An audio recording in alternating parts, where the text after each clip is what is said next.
And everybody, man, listen, first of all, before we actually get started, man, I gotta apologize for the live being scheduled for 5:23 or whatever it was.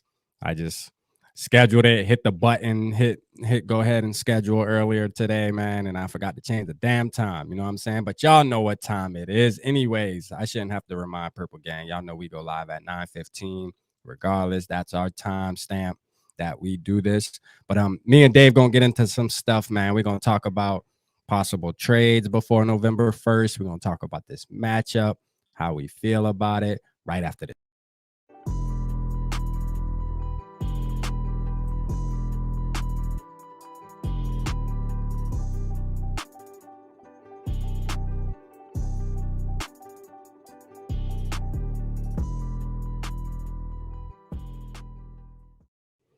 Was good, was good, was good.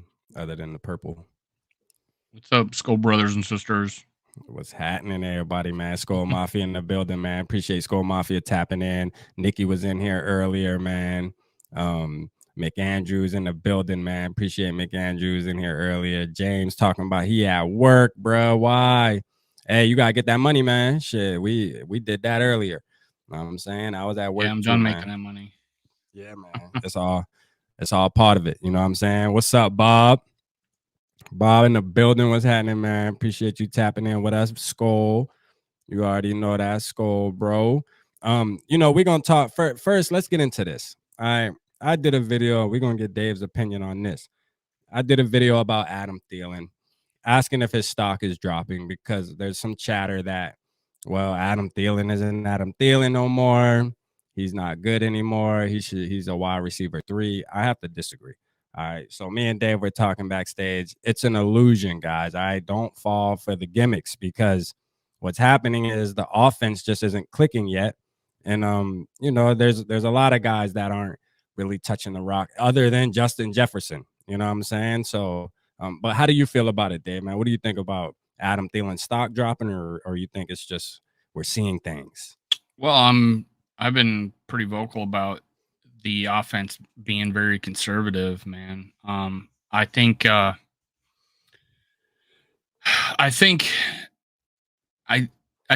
just think he still had it. Going in the preseason, seeing him preseason, seeing practices and all the video coming out of that, he's still putting guys on skates. I still saw him doing that in games. There's certain routes that he was getting covered on, like Miami. We threw it down the field to him, but those were just straight fly routes.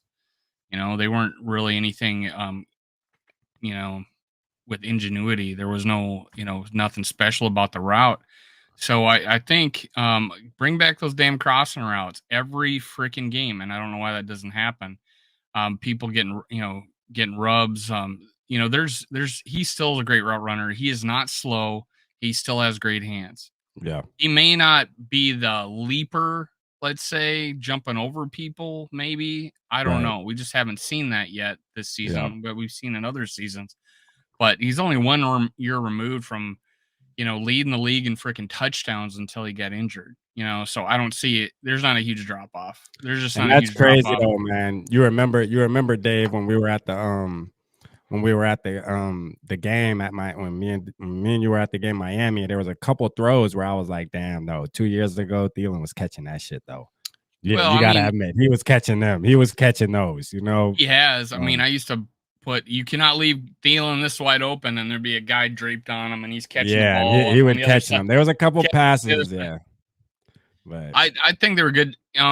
I think they were 50-50 balls, and the defender made just a really good play. That's what was so good about Thielen was those 50-50 balls. He was winning them, more than 50% of the time. It just seemed like he was one of those guys that knew how to win those battles, man. And it was surprising, really. It used to be surprising. I mean, even looking back at the Saints game with the Minnesota Miracle, that catch that put us in that position, man, that was crazy. You know what I mean? But hey, I'm with you though. I don't think Thielen's falling off. You guys don't use. I know Bob said he would be good if we threw him the ball. I seen that. Appreciate you tapping in, Kazi Bear. said that you guys don't use Thielen to his strength right now.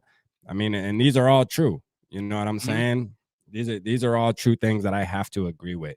I know Dave really is loving that Packers game where all these crossing routes were happening. I mean, and it was. You know, it's weird that we went away from that. You know, I mean, what do you think? I think there's only been 2 games that we utilized a crossing route like that more than once during the game, and we didn't do it against the freaking Miami. We didn't do it against the Dolphins. Thank God, we got out of there with a win. Right. I just don't think we've been. I forget if it was the Saints game or it was either Saints, Lions, or Bears game. One of those 3, we had more than one crossing route, and it worked. Right. But yeah. Hey, Joker Nation, man. Appreciate you tapping in with us tonight. It was probably the Bears game because Justin Jefferson broke out again in the Bears game, right? Yeah. Shout out Joker Nation, man. Hey, I'm so glad the bye's over too, man. Hey, no problem, Kazi Bay. You already know, man. You already know. Got to do it. Yeah, that was the fastest 2 weeks of my life, man. Yeah, that I hate the bye. I'm glad ours is over with now, and now we can just watch straight Vikings football. Until the end. We got it out the way though. Now we there now, so that's good. That was a long wait, man. It's the bye weeks. You know what's worse too is if you have a Monday night game right after. Like you got the bye and then there's a Monday night game. Yeah, could you imagine having like a Thursday? Sucks. Could you imagine having like a Thursday night game and then having a bye and then you don't play until the next Monday? I think we actually had that happen to us. I remember there was a bye where we didn't play until. I think that was last season, I believe. I forget it might have been last season. We played the Steelers and then we had our bye, I believe. I know it was one year that we did have that long ass fucking wait. I don't know if it was a Thursday then a bye, but I remember having to play on a Monday night or something. Yeah. But let's see. Hold on. What James say? Trade Alexander Madison for a tight end. And chat, man, y'all make sure y'all active tonight. How y'all feel about that? I don't think Alexander Madison trade is gonna happen. I mean, I do agree with James as far as bringing in a tight end would be pretty good addition to this team. It has to be a certain type of tight end though. I want a big, tall guy that can go up and get the ball, but we'll see what happens. I mean, I got one for you. What's his name from Denver? Oh, Noah Fant. Or no, Noah Fant played for the Noah Fant went to Seattle. Right now. He's in Seattle. God, where's he at? Is he even on the depth chart anymore? He was the number 2 tight end last year, and now he is relegated to the bench. God, what's his name? Oh, it's a African name. I can't think of it now. I did a video on it. They don't even have him on their depth chart right now. Holy crap. Wow. Maybe he gone already. Yeah, they don't even have him on the depth chart. They got 4 tight ends. They don't have the 5th. Nothing better than deer hunting and Viking football. Let's go. For real. I'm going to go look at my video. I don't know nothing about the deer hunting SKOL Mafia, but hey, I got people that do it though, man. I'm down south, so that shit big down here. Let's see. Only thing, well, real quick, Bob said only thing worse than the bye is preseason. Yeah. I mean, I ain't gonna lie, as content creators, I kind of enjoy preseason. Preseason pretty kind of get the intense. You get to see, now when you're actually covering the team, it makes it a little different. But I feel you though. I used to feel the same way. Joker said, how do y'all feel about all the trade rumors? I mean, I feel like we would make a move. Something's telling me that Kwesi is gonna make a move, but I don't know, man. Kind of dragging their feet. I notice every player that's talked about that's gonna be trading, whether it's Brandon Cooks, Chase Claypool, it's like the Vikings are supposedly in the conversation, which is not the case.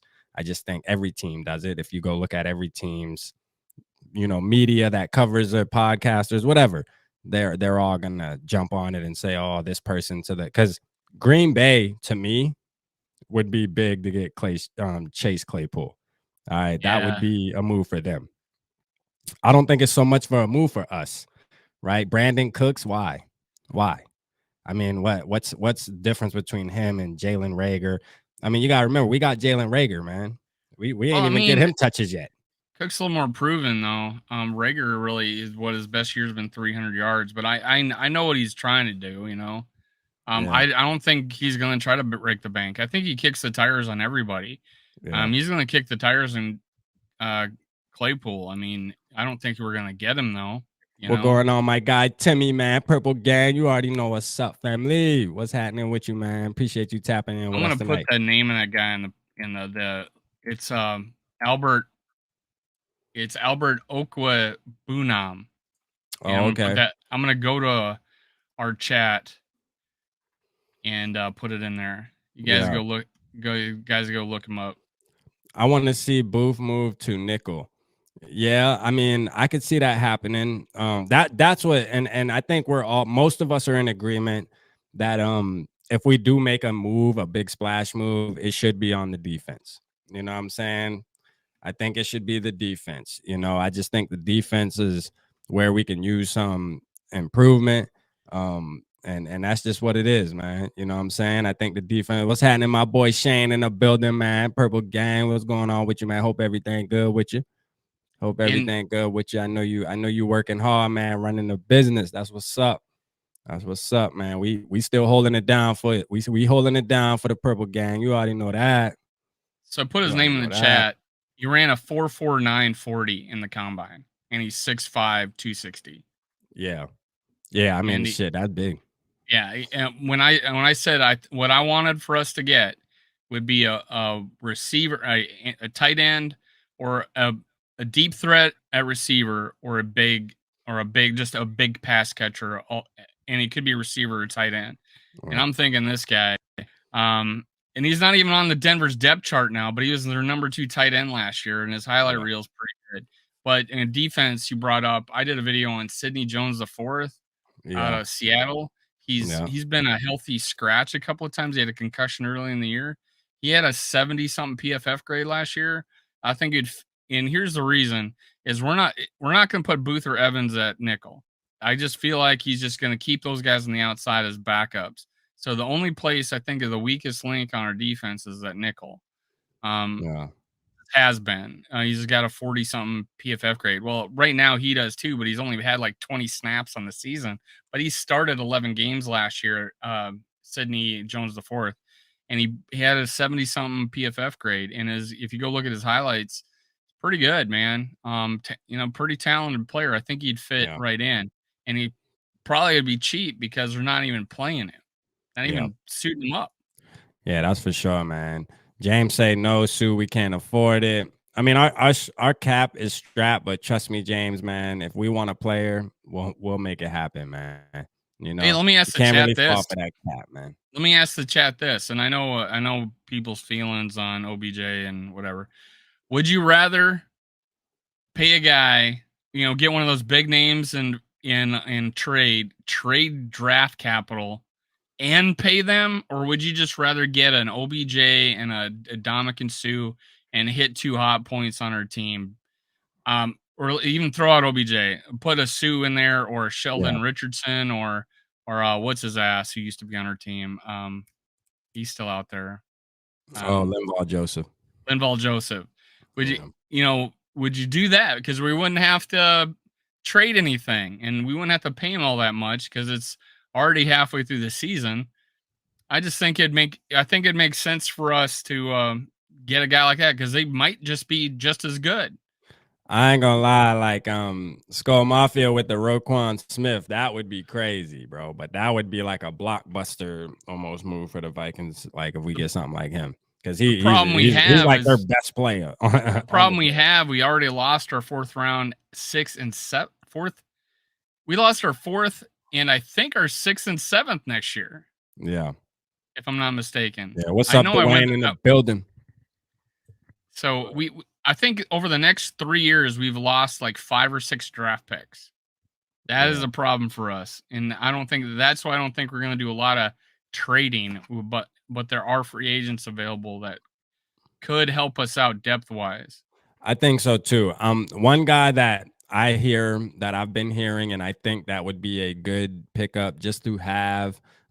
He hasn't really proved himself too much, but Greedy Williams, man, he used to play with Cleveland Browns. I would be okay with just bringing him in. I mean, he's going to be super cheap. He was a first round pick. You know, I mean, Cleveland picked him in the first round, coming out of LSU, I believe he came out of. I can't really. It's hard for me to remember. I think it's LSU though.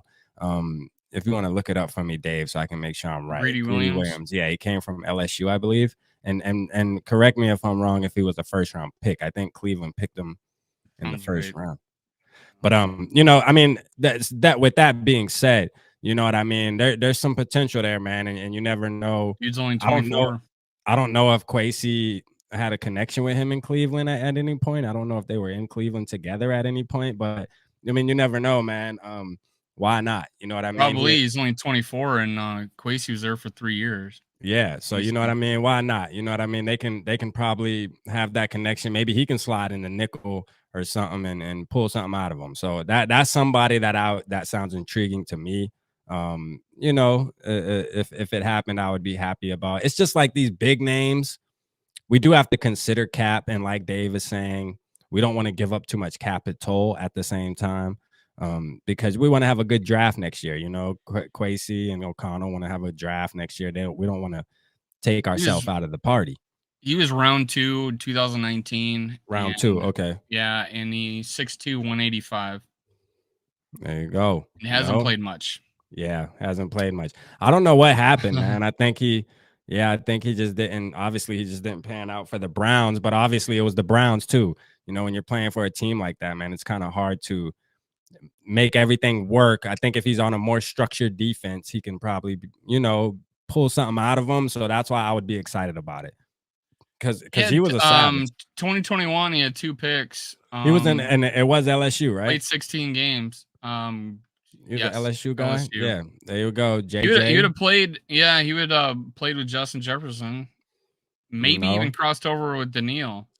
So you look at JJ, you look at, you know, Kwesi being at Cleveland. I mean, there's a lot of connection there, man. A lot of background history with that. So and I bet Patrick Peterson knows, you know. Patrick Peterson. Yeah, he's a big on being an LSU alumnus. So yeah, man. What's up, Matt? Man, appreciate you tapping in with us, Matt. I would love for the Vikings to go after Chase Claypool, okay, or go all in, give up a first round draft pick and a third for the Broncos number 1 cornerback. Oh yeah, you talking about Patrick Surtain? Yeah. Listen. So let's talk about this, man. Good ass comment, Matt. This right here, fire. That's why I rock with you, boy. You my boy. Listen, this is kind of hard to think about, but I think every Vikings fan would probably be happy to give up a first round for Patrick Surtain. Listen, I know I would.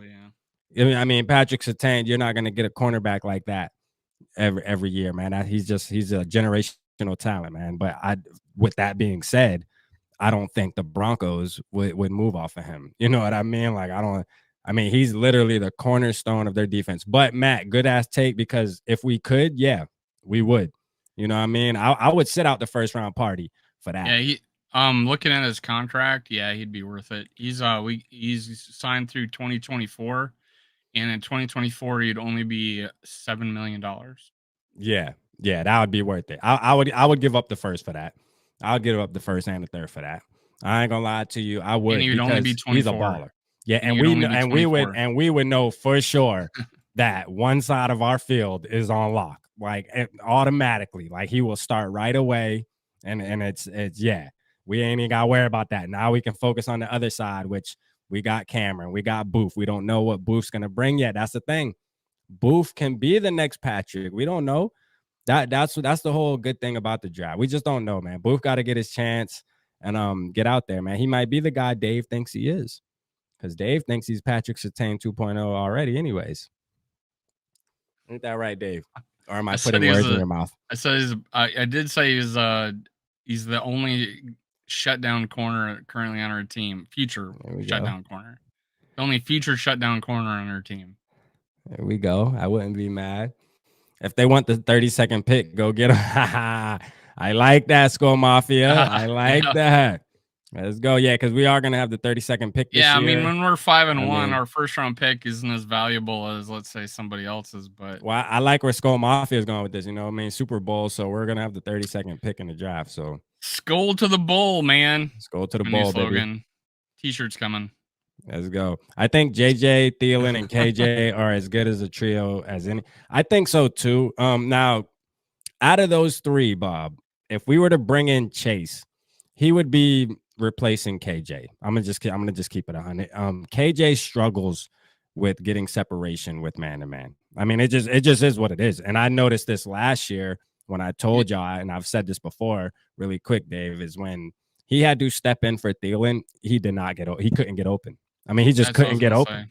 You know, so he struggles with separation. I'm sorry, guys. It just is what it is. I know the people love KJ. I love KJ, but I just don't think he's good enough to be a wide receiver too. I just don't think it is, you know. So I think Chase would come and maybe move Thielen to 3 or in the slot or something. And just since he is getting older, he would probably be okay with taking that role. And that would be an elite trio, you know, JJ, Thielen, and freaking Chase. You know, I think that would be elite. But Don't you think KJ is good Thielen would? enough. Don't you think Thielen would have been like, you know, a patriot? You know, like that I could see him was being a Patriot. that Yeah. slot, that small slot receiver. Yeah. Although he's not Edelman. small, Yeah. yeah, Edelman, Edelman Wes role. Welker. You could see, yeah, you could be a Welker, but you know he's more than that, though. You But know, those guys were a lot quicker than he is. right? But I mean, he's still quick, though. I He's mean, still quick, but he's he's not still them. a route runner. He's still an But amazing I route mean, runner. is he better? Yes, he's better than you know. Wes Welker was a beast. I mean, those guys were savages, but they also had Tom Brady throwing the ball. They had a great offensive They caught a lot of livelihood. balls So in yeah, short yard. a They lot of weren't short going deep. yardage. Thielen has history of going deep. Yeah, but I mean, like I think our trio right now, though, with KJ, to agree with you right there is you know, I think it's good enough right now. I mean, at the end of the day, guys, we're winning football games. Okay. Whether Thielen's not having a breakout season, lit shit. Kirk ain't having his type of season either. You know, but is there anything to complain about? Yeah, there is. You know, me and Dave kind of touched on this last show. We do want to see more because obviously we know that this offense can explode.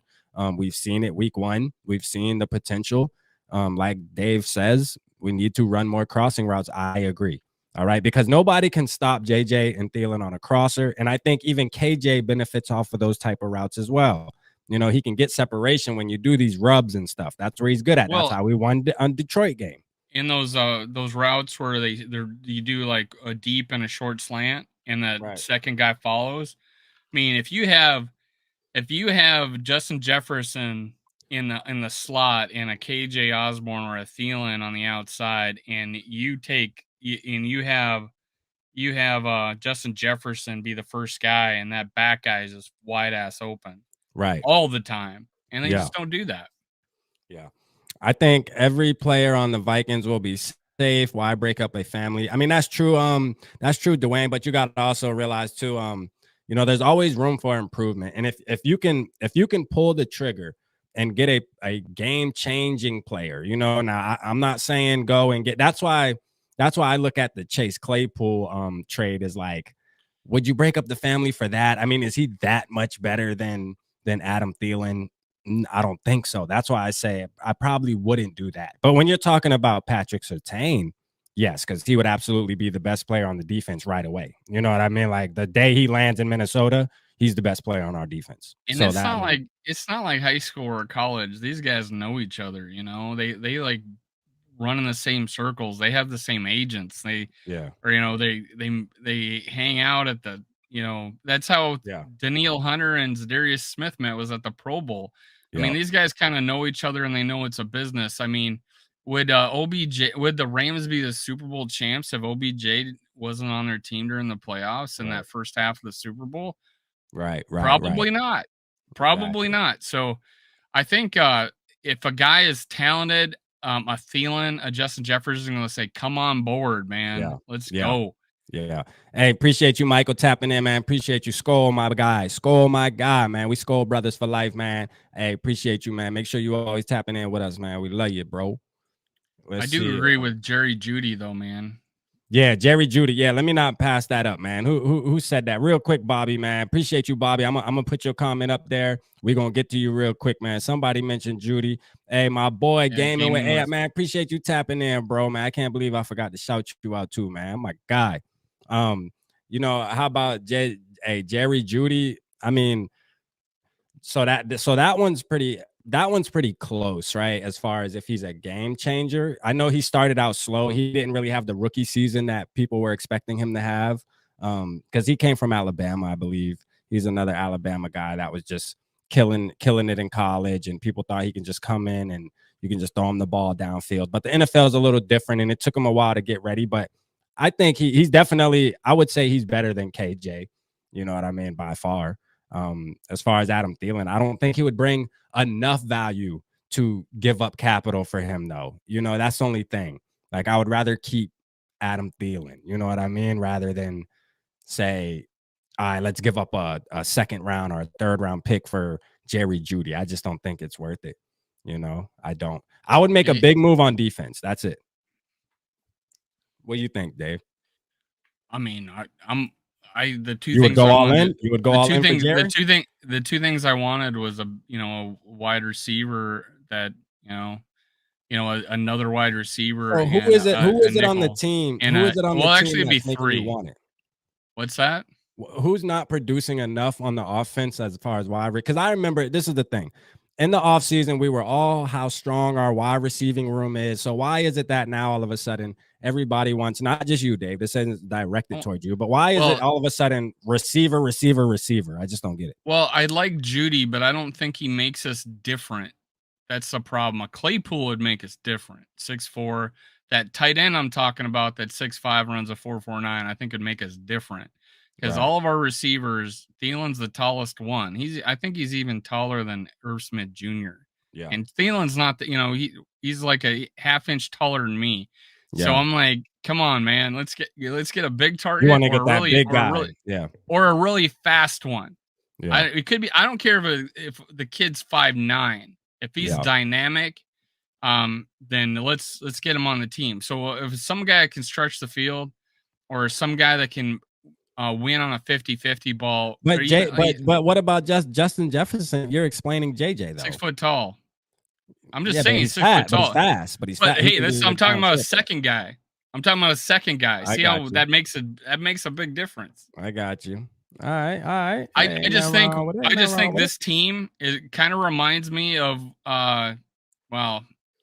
back when was it the Ravens? They ran the ball and they threw the ball long. Yeah. Except they had a good defense. Bobby, appreciate you putting this down there too, man. Oh, go ahead. Go ahead, Dave. Finish. Well, like this game, you'll see if we don't come out running the ball at will against the Cardinals, because the Saints did to the Cardinals what I felt the Philly did to the Lions. Right. And they just wiped their offensive line off the map on occasion and just ran the ball up. They just handed off and the guy ran because their entire line just wiped everybody away. And I saw Kamara just had huge holes to run. Yeah. So if we need to do that, if we can do that, I think it'll open it up deep, and the play action will just work so much better. I think this is a game where we could dominate on the line of scrimmage and do both of those things. Throw it down the field, the wide ass open receivers, because we got all day, and to run the ball. I think this is a game to do it. Okay. Hey, Bobby, appreciate you again, man. It's an interesting stat. He said Vikings have the fewest penalty yards in the league at 185, and that's, I don't doubt it. Yeah, that shows the discipline of not only the players but the coaching too. You know what I mean? That's the difference. We actually have a head coach now that everybody wants to play for. I mean, shit, I want to get a jersey and some pads and go play for Kevin O'Connell. I'm gonna go get a Kevin O'Connell jersey. This man wore JJ's sweater today. I saw that. I mean, come on, dog. This dude is. He had that. That was so awesome. He's a savage, man. We got the best. When I seen that right there, I mean, I already thought that he was one of the best coaches already thus far. Now we have the best. Okay, put your money on JJ this week, man. Put your money on JJ this week when come on, dog. Like, when your head coach is wearing your face on his come on, dog. Like, that just shows y'all right there how that locker room and how that building operating right now, man. It's all love. Yeah, that's man. A good thing to see. Shout out Bobby, because this what it is right here. This what it is right here, man. I had to pin the comment, man. It's Purple family. It's all of us, but that's how it's going, man, in that locker room, man. I'm telling you, that's how it's going, man. The vibes are good, and I think they're very particular on who they bring into this team. And I think there's reasons why OBJ wasn't an option. Even though people can say, well, he matured and this, that, and the third, I don't care. His history is his history, and I think they will not take the chance. I just think it is what it is, man. They're very particular. I feel like Kwesi and them are very particular on what kind of personalities they're going to bring into that locker room, because one wrong one can mess it up. I watched real quick, Dave. I think. Yeah. Oh, go ahead. Oh no, yeah, go ahead. Because I was going to add him. I was saying 9 drinks should have had 8. Yeah, 9 drinks should have had 8. Vikings are going to more, hit a big stopped at 8. Are you a Vikings fan? 9 drinks, first of all. Let's 9 drinks. You should have stopped at 8, man. Oh no, okay, I see. He's a Lions fan, bro. You a Lions fan? A Lions fan? You come? Well, you would know what low is. You would know what low is. Listen, feel 9 bad drink. For you listen, guys. 9 drink. We actually do feel bad for you. There's no hard feelings to you, man. But the Lions are the fucking Lions, man. That's one of my sayings that I said on a short, man, and I'm gonna keep saying it. We both agree that both the NFL and the refs hate you. Yeah, they hate you guys. This is the thing, 9 drinks. If you're still in here, this is the thing that we said last show. You guys need to pack up all your shit, demolish Ford Field, and move somewhere. I don't care where you go. Go to Montana. Even come down to Charleston, South Carolina, man. We got space out here, man. We got plenty of room. I think we'll support you guys. Come down here. You guys need to relocate and just throw the whole franchise away. Just throw it away. You know what I mean? That's the best thing. Sorry, man. Sorry. Choose new colors. Sorry. Yeah, choose new colors. I mean, just switch the Tigers. Yeah, man. Because the Lions, again, the elephants. The Lions are the fucking Lions. Choose a new animal. Take it how you want. We Vikings over here, we like that. You feel me? We with all the smoke. For real. We with all the smoke, dog. You coming to the wrong one trying to play around in there. Because Purple Gang, man, we get down like that. But nah, man, it's all love to the Lions, though, man. Appreciate you tapping in, man. Hey, Rap, PD said that. Judy said that. Hold on. Let me make sure I can read this right. Judy said that Judy would replace Thielen. And do you think that would cause problems? It would be 1 JJ, 2 Judy, 3 Thielen. What you think? Appreciate you. Kick ass podcast. Hey, appreciate you, Matt, for sure, man. We always love when you tap in with us. I don't think it would cause problems, Matt. I just think, and Dave's all for it. All right, so that's one thing for sure. Dave said it would, and I agree in a way. Judy is a very fast downfield threat.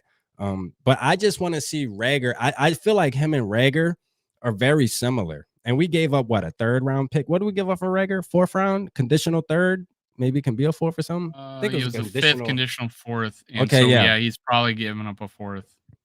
Yeah. So he was the 6th and 7th. Sorry, he was the 6th and 7th pick, right? No, that was Blacklock. That was Blacklock. No, I think it's a conditional. I think it's a conditional. It was a 4th. It'll end up being a 4th. Yeah. I look at it like, let's try to mix him in first and see. I mean, it's hard for me to believe that he can't catch the ball downfield, because in college he was known as a Jerry Jeudy.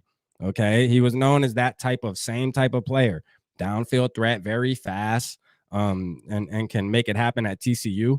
But it just obviously hasn't showed in the NFL. But now that we got new coaching, let's work him in. I think it takes a couple weeks for him to really get the playbook and they really start getting him touches. I rather see that. My main thing, Matt, is punt returner. Yeah, and still be our punt returner. But my main thing, Matt, is I just don't think Jeudy brings us enough value to give up the capital that Denver would probably want. You know what I mean? I just don't think it is. But if we were to get him, I mean, would I be mad? Absolutely not. Because I do know I do know that he is a good football player. So, but I like Patrick Surtain better, man. I'll take him from Oh yeah. the I Broncos. mean, Judy doesn't move the needle a whole lot. I don't Yeah, he think don't he's move the better needle a than lot. I Yeah. don't think he's better than what we got. I just think he'd be another weapon in, whatever. No big And deal. I he mean, kind of has, I mean, he's like borderline household name Jerry Judy. So they're probably gonna want something pretty high. Like they're gonna want some okay. good capital, not a first or nothing, but they're probably gonna want a third, in some or something in that range. And it's Well, like, the reason being is I don't because know. he's only got 4 million on his contract next year too. And that's Yeah. his last year. He's got a 4-year contract. Next year is 4 million. But you guys need to think of this too. We're talking about the trade deadline. What happens when the trade deadline is passed and nobody could make a trade and people are trying to dump salary? Yeah. Boom. There's going to be last guys on their last year of their contract that they, have big contracts and just want to get rid of them. And if you pick them up, you don't pick up their salary. You don't pick up their salary just like their game checks for a like I don't even know what you don't pick up their entire salary. They're still getting paid by the other team if they have a guaranteed contract. You may not. I think you're only paying them game checks for like a league minimum or something like that. So yeah, there's gonna be players like that, and if we could keep an eye on that and be talking to people, well, you can't. I guess you can't. You can't meddle with another player if he's on the other team. So, it's going to be tough. It's a tough Yeah. gig, but it's going to happen. There's going to be players available. Yeah, man. So the trade deadline is up on Tuesday. It's really up on Monday, I think. Well, I no, imagine Monday Tuesday. because people start practicing on Tuesday, right? Yeah. That's right. Tuesday. I think it's Tuesday because Tuesday's the 1st. November 1st is the trade deadline. So I Yeah, mean, that's shit. I Tuesday. Yeah. think there's a chance for a move to happen. Um, but it's not looking like it is though. I felt like we would be more aggressive. I'm gonna tell you who's being really aggressive, man. The Eagles are like they're the most aggressive team this year by far. I mean, they're like, fuck it, we throwing in the chips for everybody.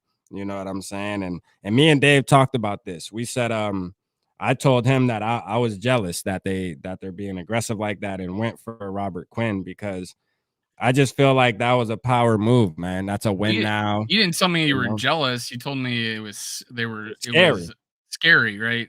Yeah, it's But scary because now it's like but I could understand we got to see jealous. him again.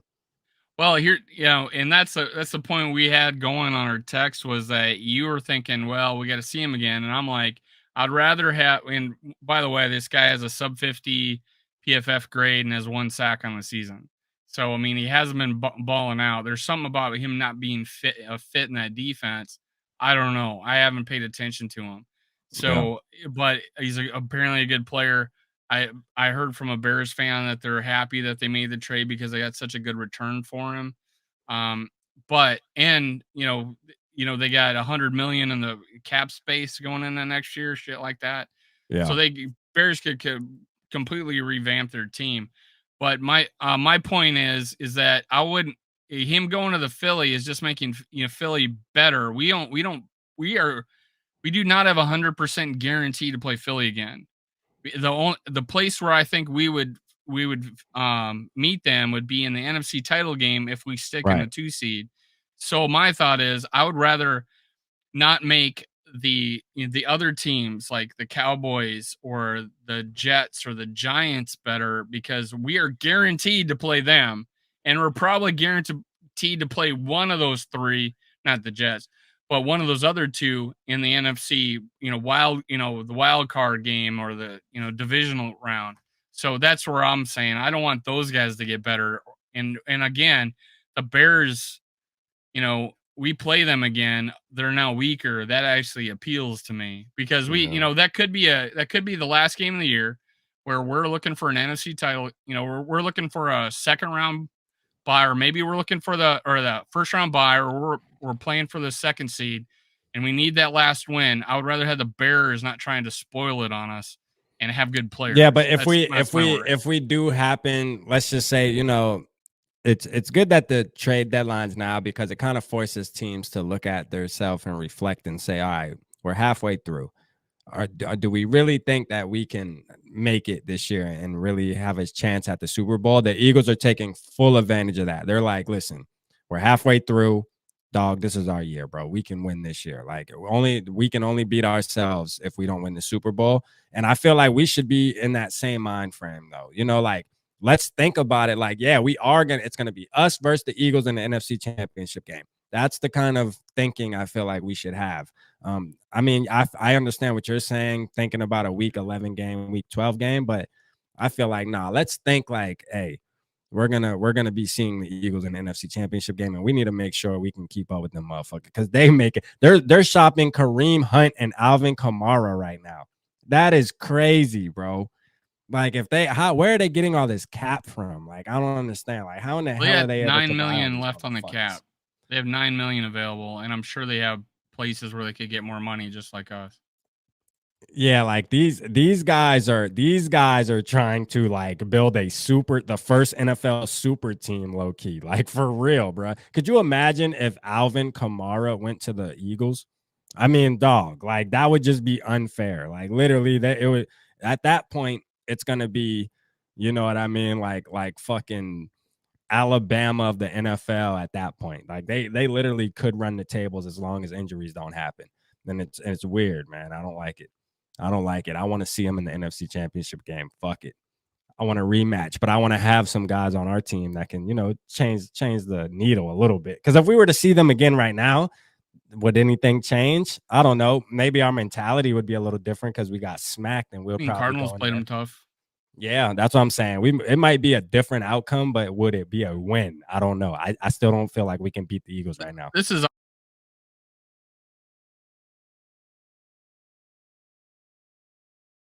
also how we're doing, and everybody's been complaining about Kirk Cousins as he makes too much money, right? Well, Jalen Hurts is 1.6 million. Why? Because he's a second round draft pick.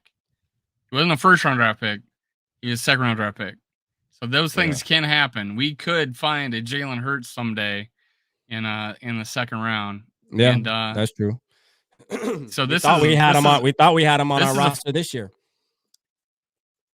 Oh, did you forget about his name already? Everybody forgot about Kellen Mond already. Kellen Mond is in the dust now. Okay.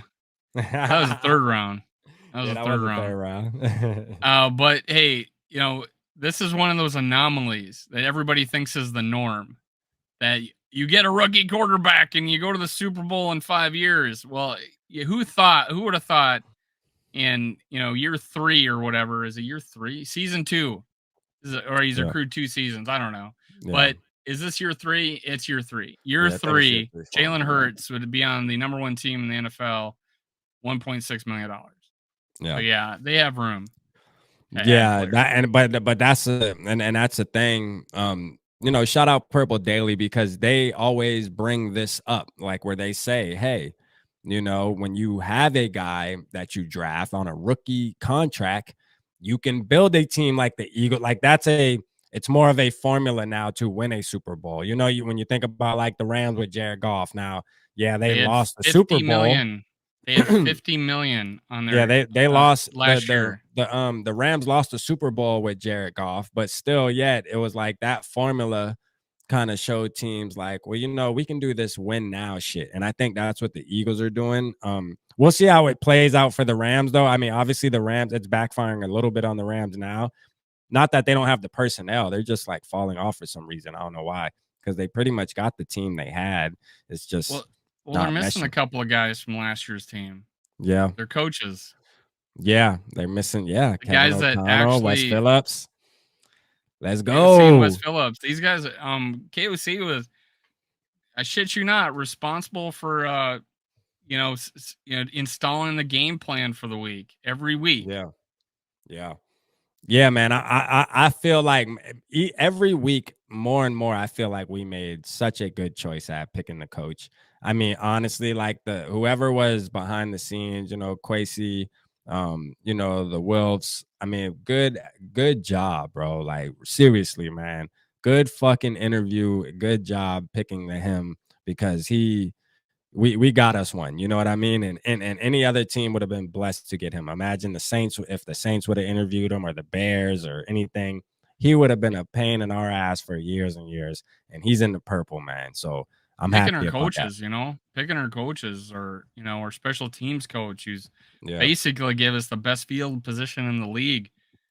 Our offense has been struggling, but the only reason we're winning is because we're not giving up short fields, and we're getting short fields. So it's helped. And I mean, the high, honestly, yeah. I mean, I feel you, Dave. Honestly, the jury's still out on Kwesi, for me at least. I mean, the draft was a little weird, even though it's showing to be a good draft. I wouldn't say it was a bad draft. We actually got some really good players. Ingram is panning out already.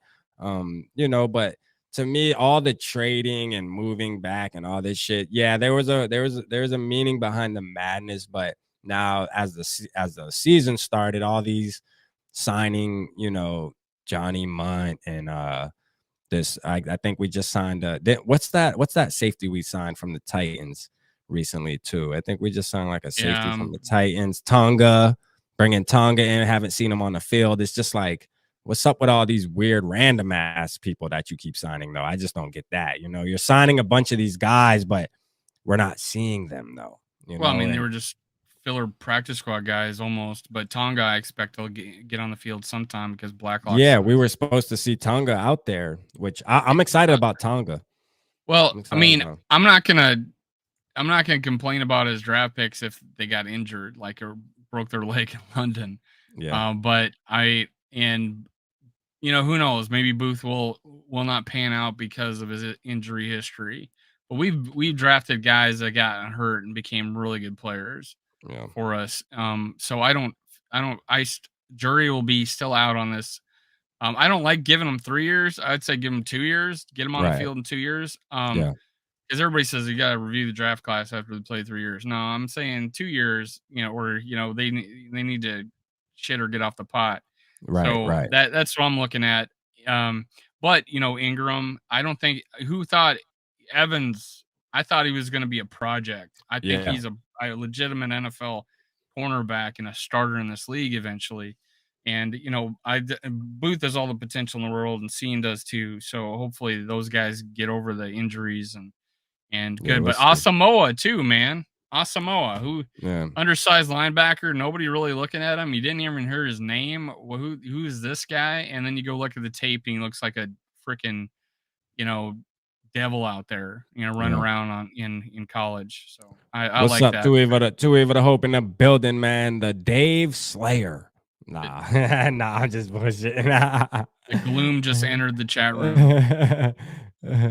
That's my boy though, man. Take it easy on him. Take it easy on him tonight, Two Eva the Hope. Take it easy on him. We're not talking Kirk tonight, okay? We're not. Hey, appreciate you. So Heap Rang.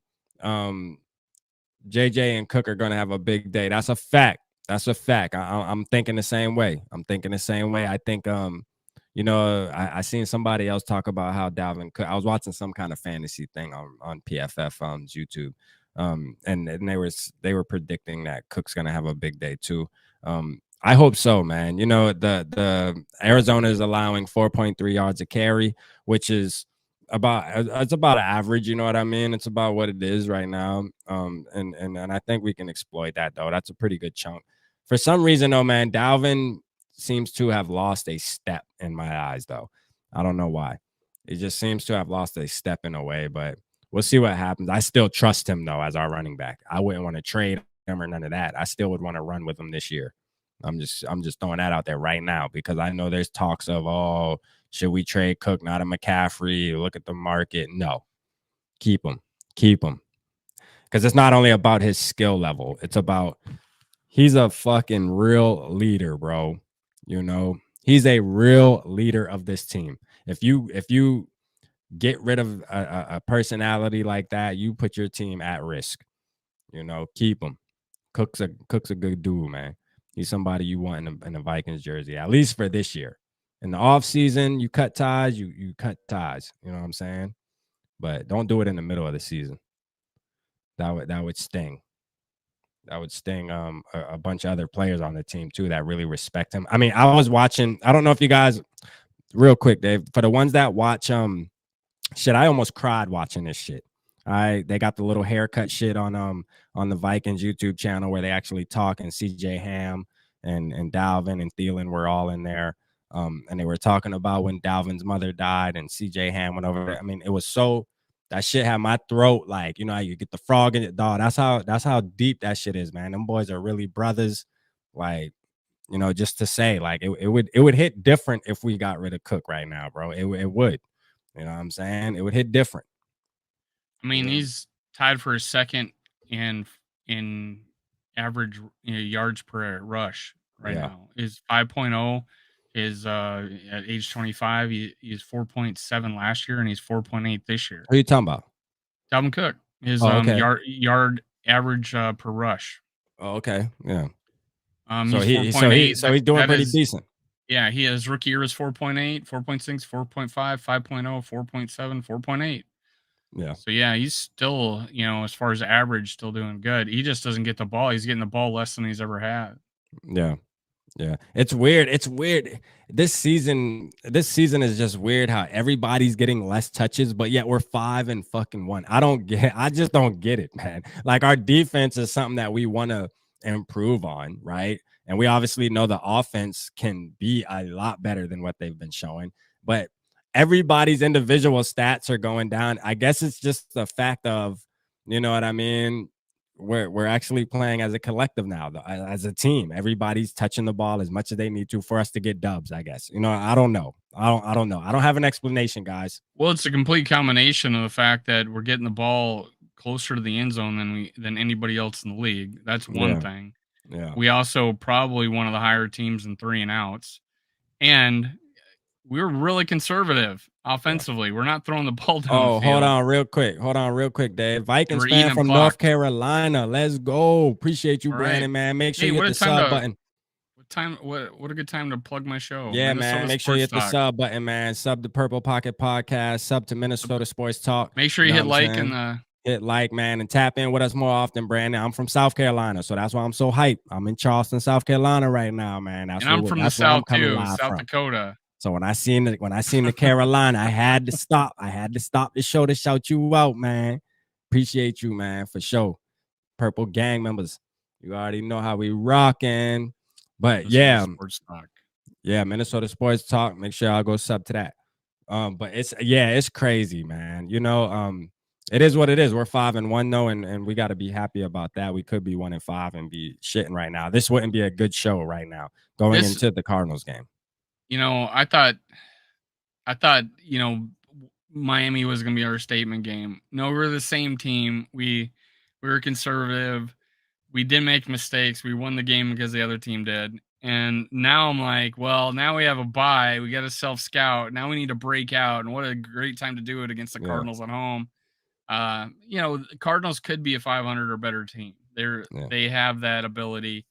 I don't think their defense is that great, and it wasn't very good. But there is speaking of their defense, real quick to Eva to Hope, it's because and I want to answer your Kyle Pitts question too. I would take Kyle Pitts. All right, Kyle Pitts. I think the Falcons have a weird stat where they're getting blown out by 21, but yet they're still not throwing the ball. They're running. I don't understand that. But I think Kyle Pitts would be a game changer for sure. I would take him.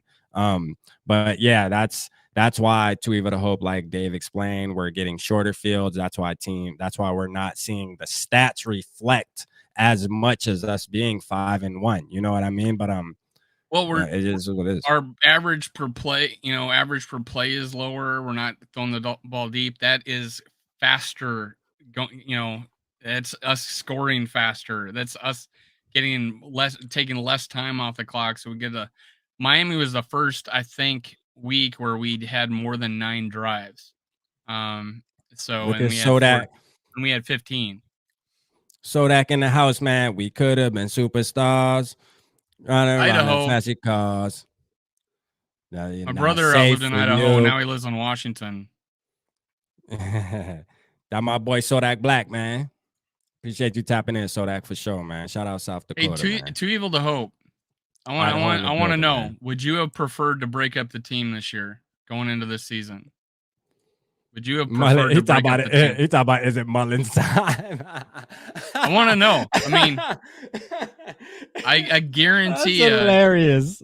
He would rather have us with 3 wins with a high draft pick. He said, is it Mullins time?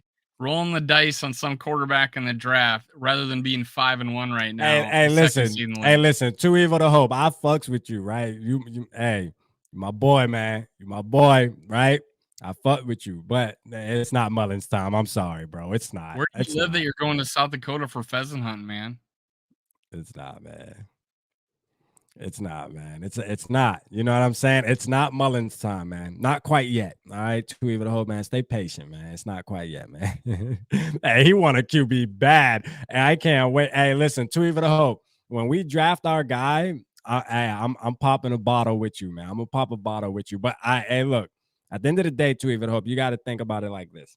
Kirk Cousins is good enough when the system's right to take a team very far, and it's showing right now. And we should just appreciate that. Like, that's what Dave's trying to explain to you is, just appreciate that we're winning regardless, and Kirk's doing just enough. He's coming in the clutch, man. You got to, regardless if you don't like him, he's coming in the clutch, bro. Every time there's a throw that needs to be done in the fourth quarter, he's making it happen. So, and you know how I feel about Kurt too, bro. I'm the same way. Not as extreme as you, but I would trade him.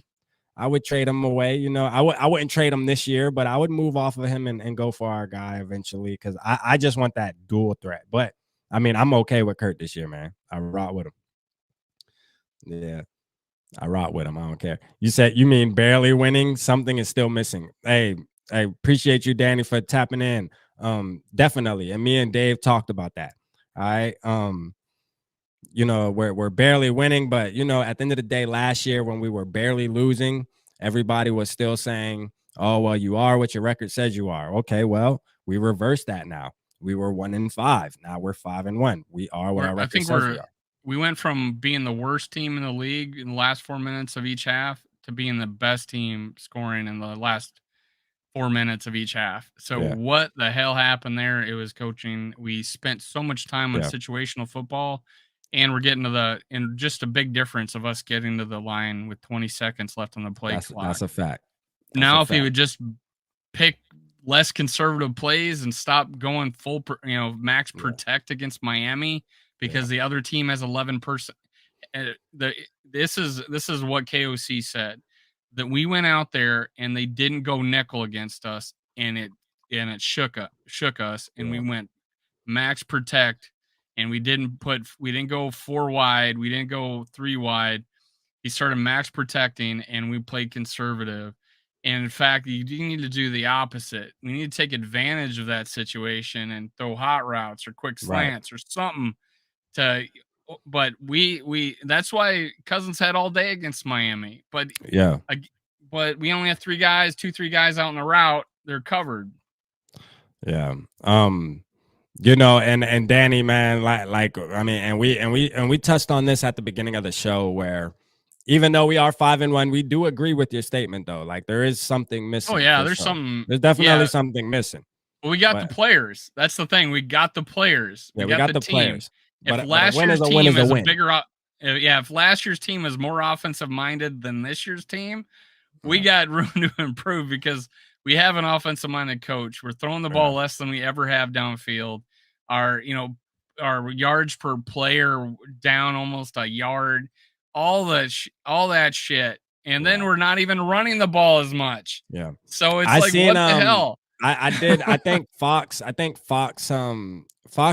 CBS had a stat where they said that the offensive scoring is down a lot this season.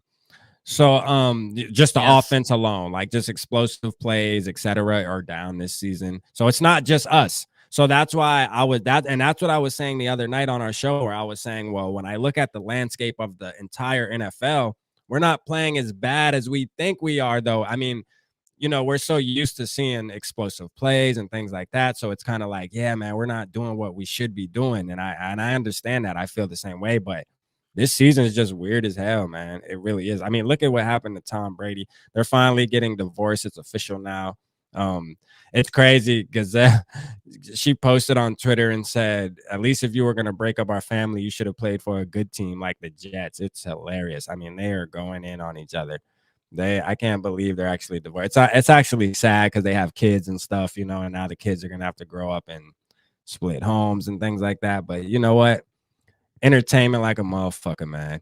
But you know, Tom Brady hasn't lost 3 games in a row, I think, in his career, and he dropped 3 It now. was first time since 2001 or Yeah, 2002, okay. something So like that's that. crazy. And Hey, as far as yeah, offense goes, we were 10th in yards last year. yeah, We're 18th this year. So, but yeah, that is not that far off that we can't jump up there in that top 10. yeah, yeah. We're We can not get that there. far off. We're not like dead last. We're not in the, we're not even necessarily in the bottom third yet. Yeah, Yeah, we are. We actually are.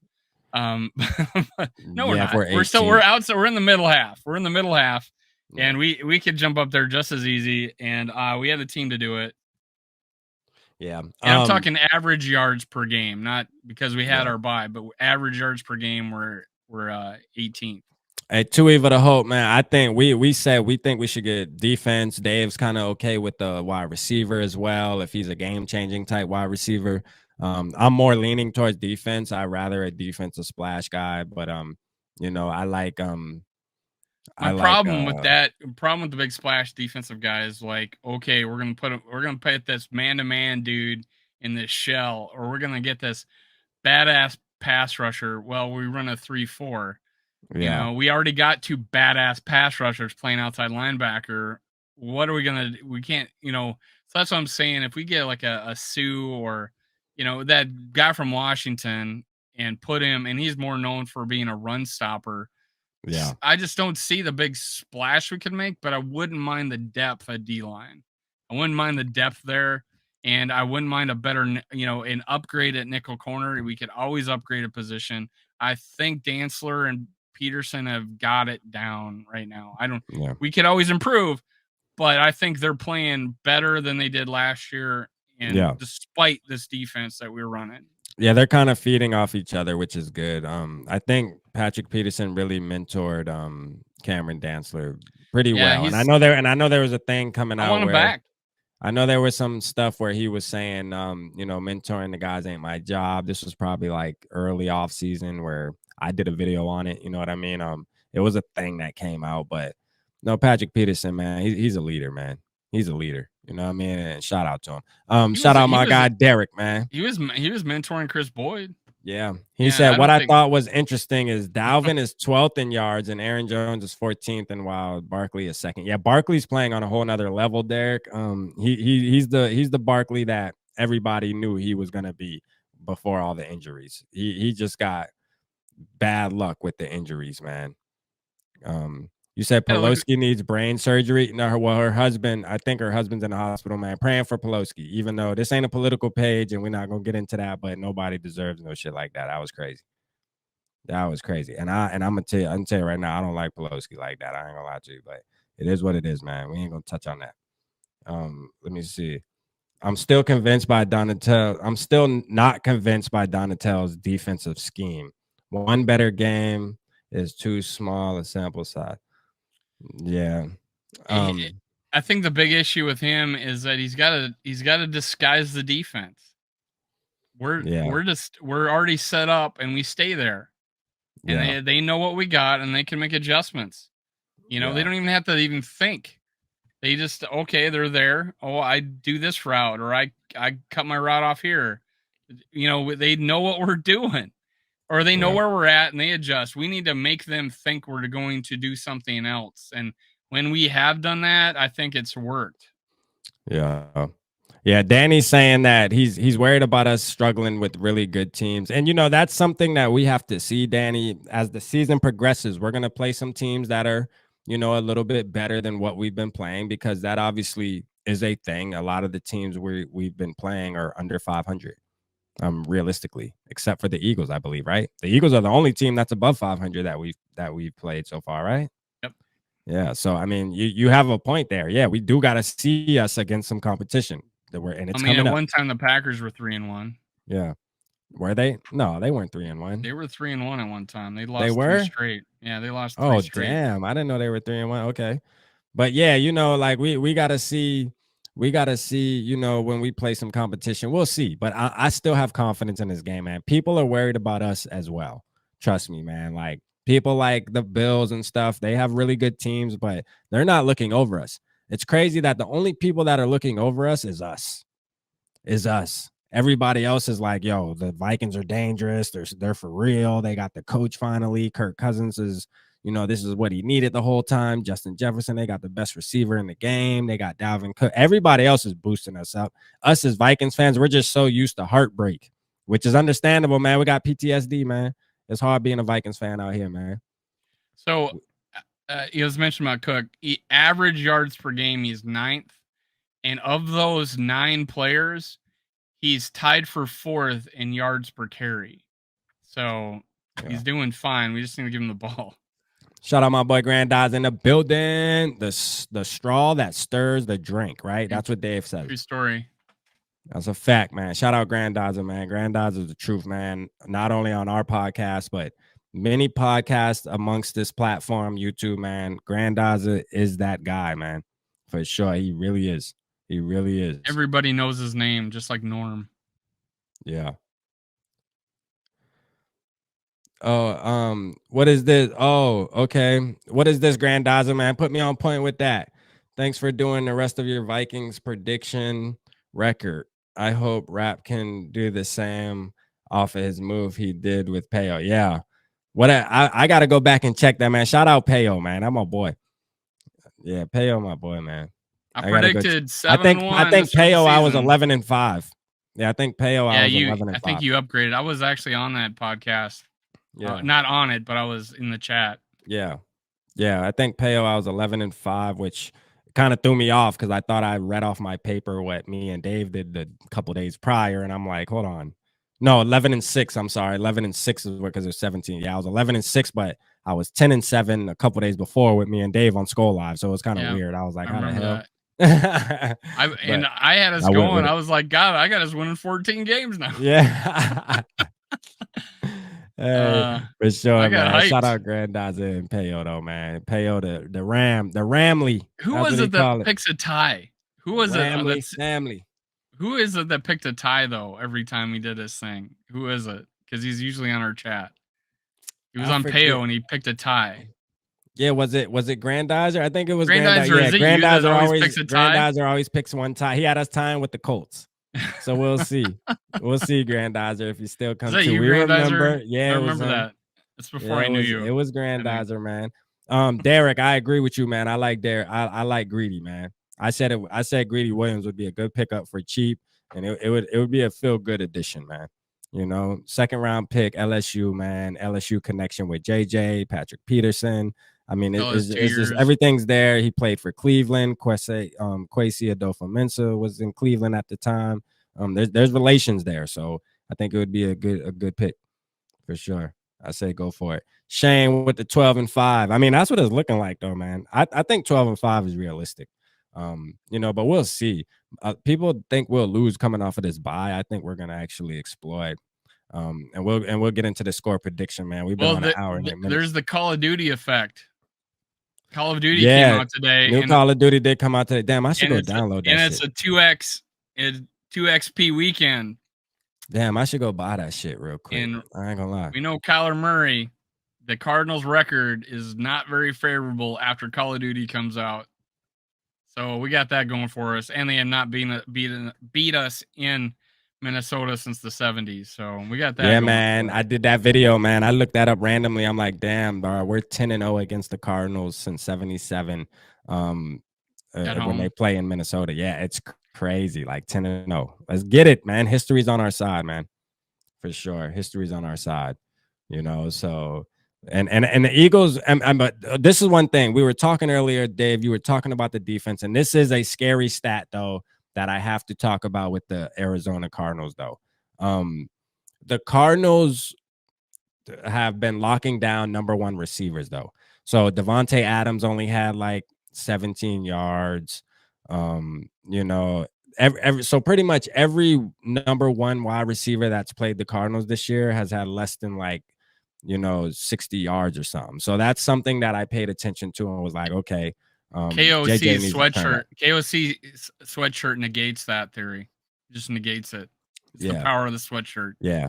That's the only thing though, like they for some reason they've been locking down teams' number one receiver, whether it's Devontae Adams, whether it's Deebo Samuels or whatever. They've just been playing really good against number one receivers and haven't been letting them get any yards like that. So hopefully they don't fluster JJ early, and we don't freaking have to go through another game where JJ's not getting the ball the first couple drives and then he's in a slump. And get him started early. Like I always say, guys, get JJ the ball.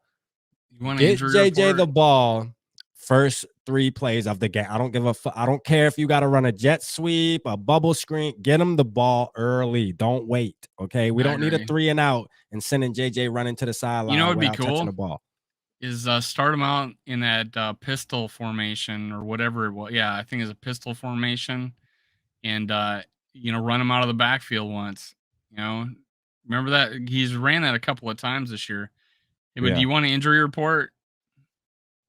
Yeah. Injury report? Yeah, we got Black Lot. Well, they have go ahead. Let's do the injury with them because they got a long, hefty list. Jalen Naylor is full practice. Yep, full participant. And Jonathan Bullard is just sick.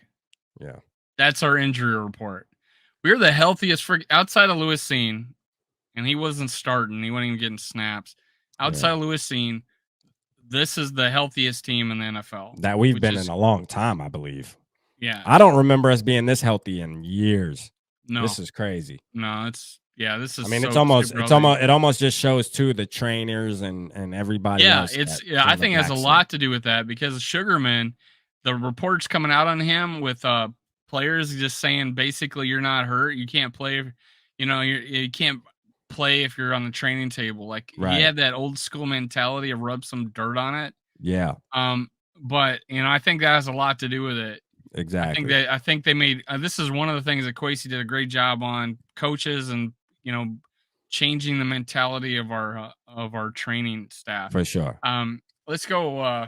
We got Max Garcia real quick, Dave, before you start, man. Shout out my boy Pablo in the building, man. Finally found you in your live chat. Hey, appreciate you, Pablo, for being able to catch us, man. There you go, Pablo. We've been on an hour and 15 minutes, but make sure you run it back, though, man, after we get off. We're going to go through this injury report. We're going to do our predictions, though. So we still got a little bit of time, man. And anybody that's new, come check me out at Minnesota. Pablo ain't new. Pablo, a member, man. I said, but if anybody's new. If anybody's new, yeah. Make sure y'all hit that like button, man. Make sure you hit that like button. We should have at least 21 likes on this video. There's 21 people tapped in right now, so there should be at least 21 likes for sure. You know what I'm saying? But let's go. Max Garcia out. Dennis Gardeck, O-lineman. Dennis Gardeck, linebacker, out. Rodney Hudson, O-line, out. DJ Humphreys, O-line, questionable. Yeah. Christian Matthew, cornerback, out. Yeah. Jalen Thompson, safety, full practice. Kevin Beacham, no designation right now. James Conner, running back, out. Oh, wow. Really? Yeah, he's been out, though, right? Yeah, I'm going to tell you, and you're Zach about to name the big one. Cody Ford, both are full practice. Matt Prater. Okay. So their kicker, he's questionable. J.J. Watt. That's one big one. He's in. Yeah, that's one big one, but he's in. He rested as a vet, I think. Daryl Williams, running back, questionable. Trayvon Mullen Jr., full practice. Byron Murphy Jr., cornerback, questionable. Yeah, that's who I'm hoping don't play, Byron Murphy, with the back problem. Because he's a game changer, and I don't wish injury on nobody, but he's a beast though. Byron Murphy's he's a beast. All right, he's somebody that he's part of their secondary being as good as it is. Him with Budda Baker. Budda Baker is one of my favorite safeties in the world. I so wish we had a Budda Baker. Like that guy's a fucking baller, bro. Like for real. Like that dude sacrifices his body every play. If you just watch Budda Baker, man, there's something about him. I just love his energy. But we're gonna smash him this year, so it don't matter. I'm looking to see these linemen who was starters. I like Budda Baker, but I don't like him that much. When it comes to Sunday, fuck him. For real, I hope we make him look stupid. Kevin Beacham is a right tackle. He was limited, but he's going to start. Yeah. Yeah. DJ Yeah, man. Humphreys, he was their left tackle. He is questionable. And who's this guy? Rodney Hudson. Yeah, he's a Grandizer backup. know the deal, man. He hit the like button right where as he walked in, man. Hey, we know you got it, Grandizer. You the truth, man. You know, ain't too many like you, man. You that guy for sure, man. I mean that. No, always showing love, man. I told you, man. You a Viking at heart, Grandizer, man. Whether you like it or not, you know what I mean. We're forcing you. We're forcing you. You don't have a choice anymore, man. You one of us. You one of us now. And we enjoy it too, man, for sure. How about the recommendations from Purple Daily of Chase Claypool? Yeah, I mean Chase Claypool, like we touched on that a bunch. Tweet of the Hope. You came in kind of late, but we'll just touch it real quick. I think he would be a good player. It just depends on, to me, it's what we give up for him, because I put it like this. Do I think he is that much better to move the needle than what Adam Thielen is right now? Because at the end of the day, if our offense is playing like we're playing and we're not getting enough ball to spread around and things, he's not going to do anything different than what Thielen's doing. You know, if he's only getting, two or three passes thrown to him a game, what's the difference? You know, so it just all depends. You know what I mean? It all depends. I just think our receivers are good, man. You know what I mean? I'm with Bob. I'm with him. I'm with Bob, man. Me and Bob on the same vibe right now. I think our receivers are good. I just don't think we should touch our receivers. I think that's the last thing we should be looking at, is what receivers are available. I think we should be more looking at what cornerbacks are available. You know, somebody that can really move the needle. Even a linebacker like Roquan Smith. Like somebody mentioned that earlier. I think SKOL Mafia was in the building and mentioned Roquan Smith. Now that would be a game changer. You know what I mean? With Patrick Surtain, that would be game-changing moves. Okay, I don't give it up. Give up the farm if you got to. Let's get him. You know what I mean? Give up the first round and third round pick. Let's do it. But for Claypool, I mean, I don't know. Man. Yeah, he said Vikings might have a Buda Baker with Lewis Cine. That's true, man. I'm ready for Lewis, man. I'm ready for Lewis Cine to get back, man, and hopefully he can have a full recovery. For sure. Appreciate you, Kazi Bear, tapping in. Appreciate you, Kazi Bear, tapping in. For sure, man. Appreciate it. Keep up with the good podcast. Good luck to y'all Vikings. Hey, same to you, man. Steelers, y'all playing the Steelers. Hopefully, well, that's an easy game for y'all. I feel like y'all gonna smash the Steelers, man. Steelers cannot score points. All right, y'all shouldn't be worried at all, Kazi. Steelers do not know how to score the football. Y'all are gonna dominate that game. Is there talk of the Bears extending Roquan Smith? I don't know, but I know there was a problem in the offseason where he didn't like his contract, and he's in the 5th year of his contract as a rookie, and he's making $9 million. Obviously, we're going to run into that with Justin Jefferson because you can extend after 3 years this offseason. But I mean, if anybody is a trade candidate, it would be him. Yeah. And half his contract, so we just have to find room for half his contract. So yeah, and the Bears are kind of, they got rid of Robert Quinn. Obviously, they look like they're about to just start cleaning house, and they got a bunch of draft capital for next year. So they should have a good draft next year. But yeah, Roquan Smith, he already had an issue offseason where him and the Bears kind of were bumping head. He's one of those players that represents himself. He doesn't have an agent, and he kind of didn't like. He had a nasty tweet against the Bears, man, and they made it right. I remember Ryan Poles having to do a press conference about it, and they asked him, "How do you feel about Roquan Smith?" And he's like, we want to make him happy. We're working on it and shit. So it was a whole big thing. So I don't think he would be. And I heard he actually was shedding a tear when they told him when they asked him how he feels about Robert Quinn leaving. I saw a tweet and I posted on my community page. He was crying when he heard that. I don't think he would be mad with leaving the Bears, but I don't think the Bears wouldn't be dumb enough to trade him to us though, because I mean, like, they know. Well, here's why they would is because he's on the end of his contract, and they probably know we can't afford him.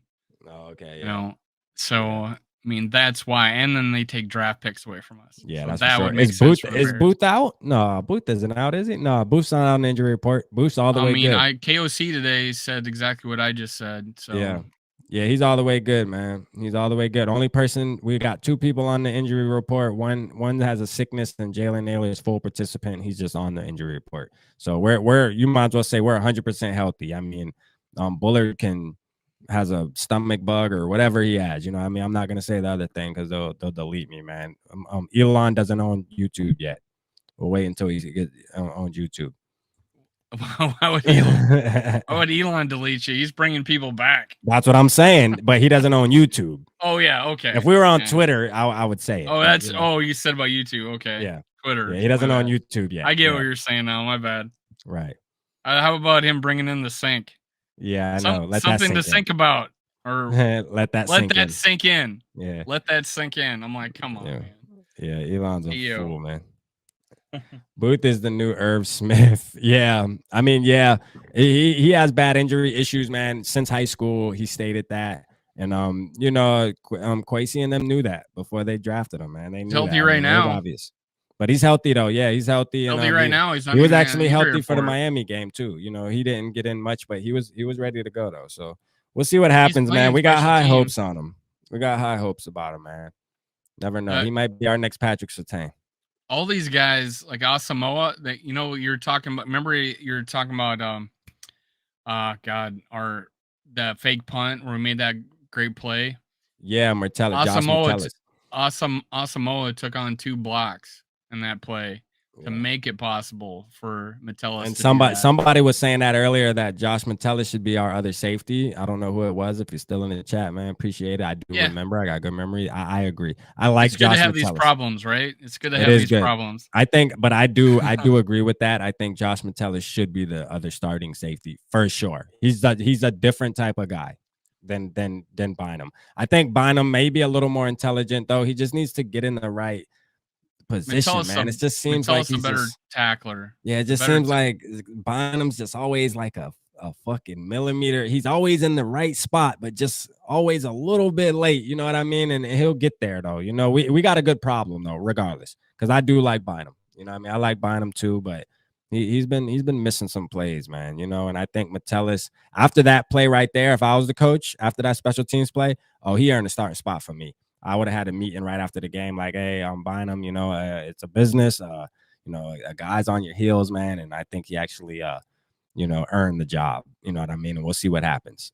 You're not out of it yet, but he's gonna start next game. Swap him out. You know what I mean? But swap him out. Let him get reps. You know, let Metellus come in and get actual reps too. I would do that. Why not? You know what I'm saying? Bynum was probably just happy to be in the league. For sure. I mean, exactly. Guy was not thought of very highly, you know. Yeah, he wasn't supposed to come in and be a starter second year too, you know what I mean? Yeah, I mean, it was like, hey, and neither was Metellus, right? But Metellus has been in the league, I think a year before Josh. I mean, before Cam though, right? I think Metellus is on year 3, I believe, or 4. I forget. He's not that young. Metellus, I mean, he's young, but he's been in the league. He's not. Because he's been sticking around. Yeah, I think it's 3 or 4 because he's been sticking around with the Vikings. It's not 4. He wouldn't be on the Vikings if it was 4. Yeah. So this has to be year 3 for Metellus. Then it has to be because I feel like he's been making the team like the past freaking 3 years for some reason. Like he sticks around. He actually dressed last year. So yeah. I did a video and I talked about he was like one of the guys that was on this bubble. And I said, well, he played, so he's got an advantage over some of the other guys. Yeah, shout out. And Derek, Tampa Bay is sorry, man. It's his 3rd year. This is 3rd year. Grandizer, may I ask, did you see Trey with Minnesota Vikings Syndicate get over 500 subs? I did, man. Shout out my boy Trey, man. We did collab. I did have him on here, man. Shout out the Vikings pages, man. If you Vikings pages is all love. Syndicate? Oh, 500. Yeah, the Vikings Syndicate. 500. I thought you said 1K. I was like, he's not 1K yet. 5K, 500. Yes. Yeah, that's cool. He's one of the fastest growing guys, man. He's one of the fastest growing. Yeah, for sure. He's growing. He's growing. I made the comment the other day to you. I said I think he's doing what I'm doing. Yeah.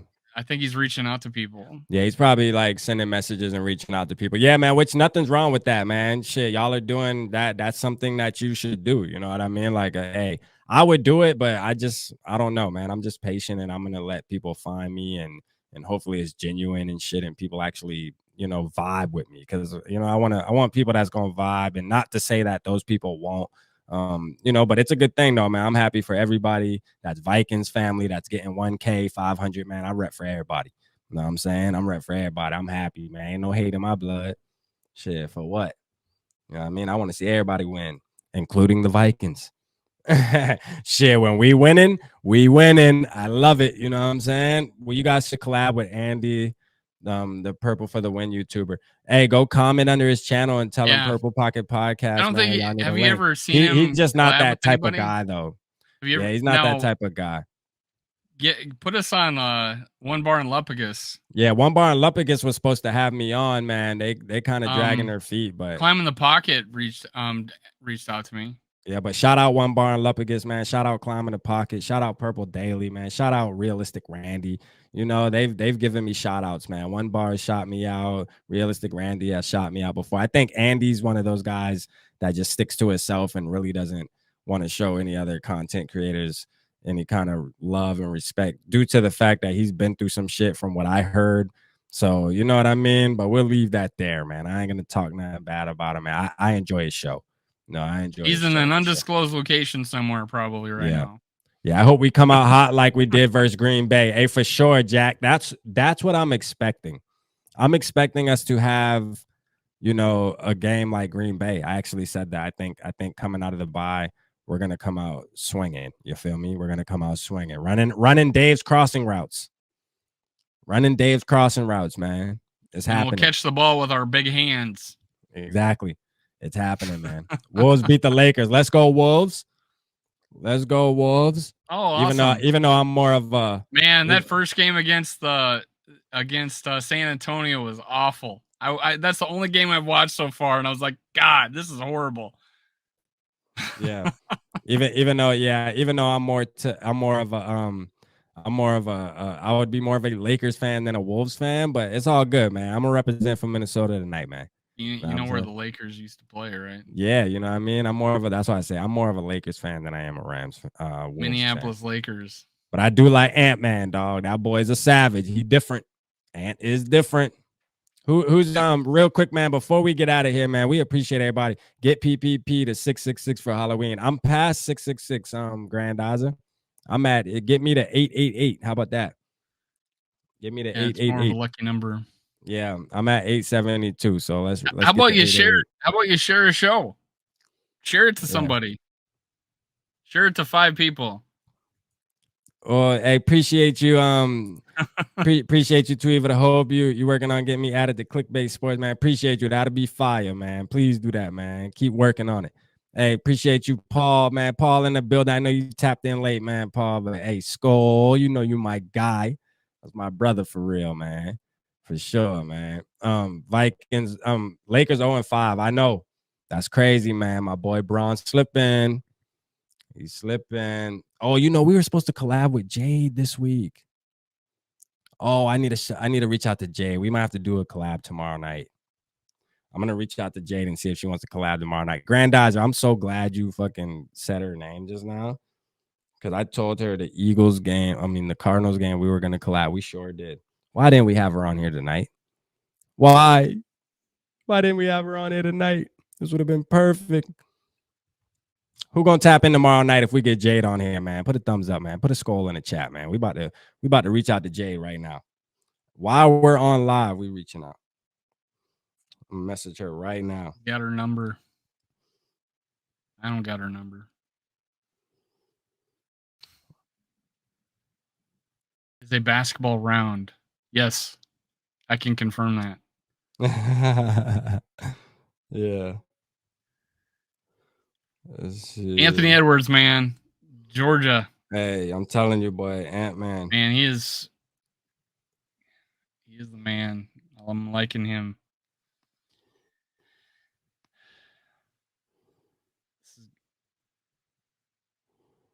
Any score predictions out there?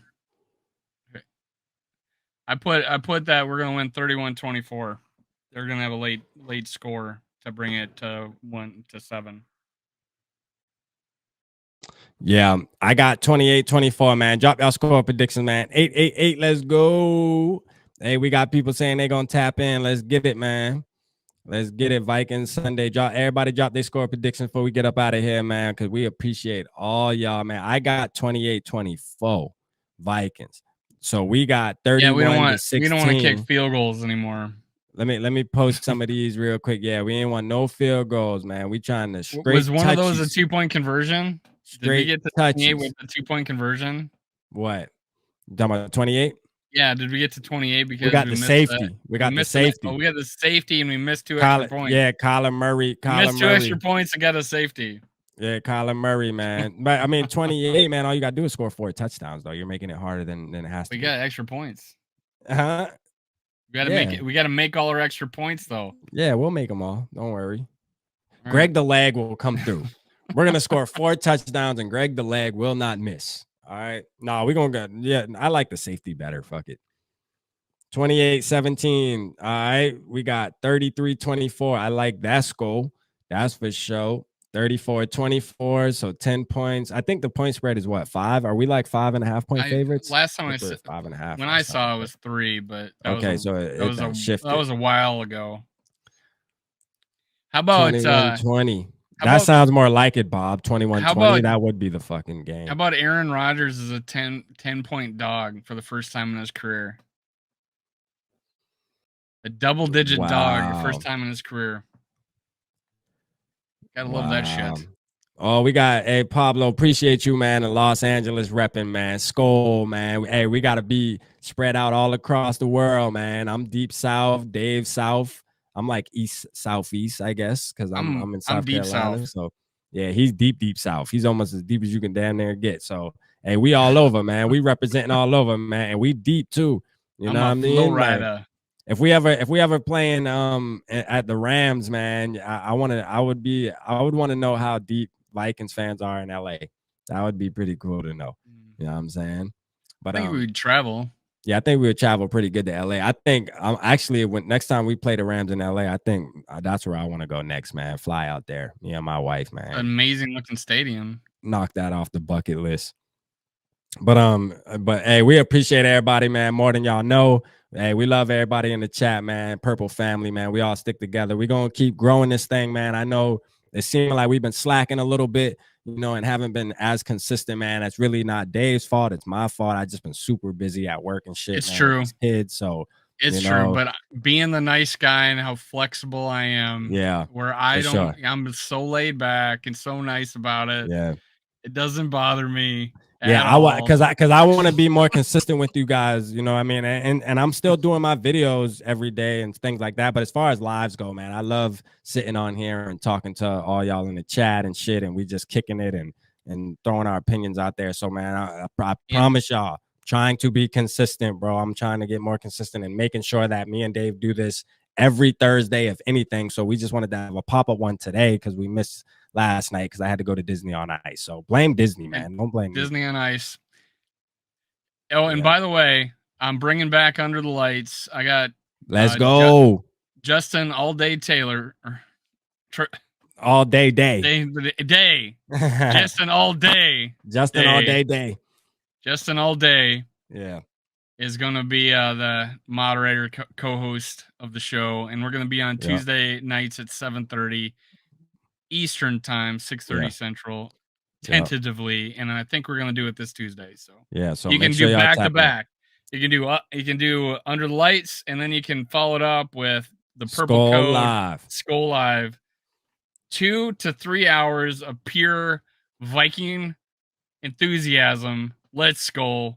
Bring the SKOL to the bowl. Let's get T-shirts it. Coming soon. Let's get it. Yeah, man. I'm gonna drop Purple Gang t-shirts and sweatshirts and all that, man. I'm working on my store, so don't worry, y'all. The gear is coming. I'm waiting till I get to the 1K first, man. So, hey, that's the push right there, man. Once I get to the 1K, merch is dropping. Purple Gang hats, sweaters. I've been in that field already, so it ain't nothing new to me. Trust me, it's gonna be fire. You're gonna want it. So, hey, spread the word, man. Get people out here, man. Spread the word. Get them to hit the like button, hit the subscribe.